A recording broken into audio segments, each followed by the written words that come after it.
Hello, great people. Welcome back to our channel. We are so excited to have you again. Presidency has spoken about the attitude of the senator representing Abia South, talking about Ininaya Abaribe and his relationship with Mazi Nnamdi Kanu and how he supported him and all of that, and what should be the next step towards Ininaya Abaribe. We are going to be looking at the perspective that the presidency is coming from, and we are also going to look at if truly Ininaya Abaribe deserves the punitive measure that Femi Adesina has lined out against him. But before we do that, if you're not subscribed, just hit the red subscribe button and the bell icon so that you get notification anytime we publish our videos. President Muhammadu Buhari's special advisor in media and publicity, Femi Adesina, has launched an attack on Senate minority leader, Senator Ininaya Abaribe. Adesina, who was referring to Abaribe, said the senator should be in prison for supporting someone bent on dismembering Nigeria. Abaribe from Abia South has stood as shorty for Nnamdi Kanu, leader of the indigenous people of Biafra, IPOB, in 2017. The lawmaker and two others stand led to an Abuja Federal High Court granting Kanu bail on April 25, 2017. But the Senate minority leader encountered some troubles after Kanu jumped bail and fled Nigeria the same year. Kanu had claimed to have fled Nigeria after an alleged attempt on his life by soldiers in Abia in September 2017. The Biafra agitator had since been brought back and is currently locked up by the Department of State Services (DSS). However, in a veiled response, Adesina accused Abaribe of using foul language against those in leadership, while he supported those pushing for Nigerians' breakup. According to the article, it is titled "Weighty Matters About Our Country," and it partly reads thus: some people incite violence through words or action, thus exacerbating the security challenges we have. You wonder where they are from and why they would further stoke a burning fire with incendiary material. There is one funny senator who talks about the mismanagement of our diversity as a country, yet he daily uses foul language against those in leadership. He stood shorty for someone bent on the dismembering of the country, and when that one vanished and he should have been cooling his feet in prison, the senator still spewed rubbish, chief mismanager of our diversity, and the president had words for him and his likes who existed around the country. We are ready to arrest and prosecute all persons inciting violence through words or action. Our resolve for a peaceful, united, and one Nigeria remain resolute and unwavering. The seed of violence are planted in people's head through words. Reckless utterances of a few have led to losses of many innocent lives and destruction of property. That's what Femi Adesina said.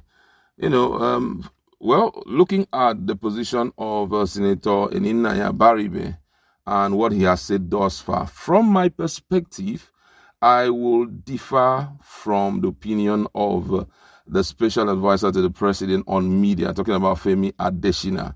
He has his own opinion. I will also add my own opinion. For me, I feel that what Abaribe was trying to do was creating a bridge, a kind of, with words between the leadership and the people, trying to make the leadership, because this is one of the things that hardly happens in especially African environment, African governance. People trying to let the leadership understand the position and the situation of those they are leading. One of the things about democracy, it revolves around the people. Everything that you do shouldn't be a product of your mind or what you think is right. Everything should be traceable to what the people want you to do. And if you have a different, opinion, you have create a forum whereby you talk to the people, especially when we have key holidays like Independence Day holiday and all of that. You bring up those issues and you let the people understand why this is your standpoint, why it's for their betterment and all of that. So since that seems not to be existing as expected, though the president oftentimes try to, use those days to speak to the people, but not in a kind of forum where the people have an opportunity of calling back to express their own opinion. Now, Abaribe tries to see how he can, mediate between the people and also the government, letting them understand that this is the position of things. This is what you should do to calm down the nerves of those people, because these are the people that we are leading. If you don't do this, what we will see in the nearest future will not be good enough. And virtually everything he has said day after day is coming to pass. So from my perspective, I don't think that he's trying to, partner with anyone to dismember Nigeria. But what he's trying to do is to make sure he lets the leadership to understand the position of the people as it concerns different issues.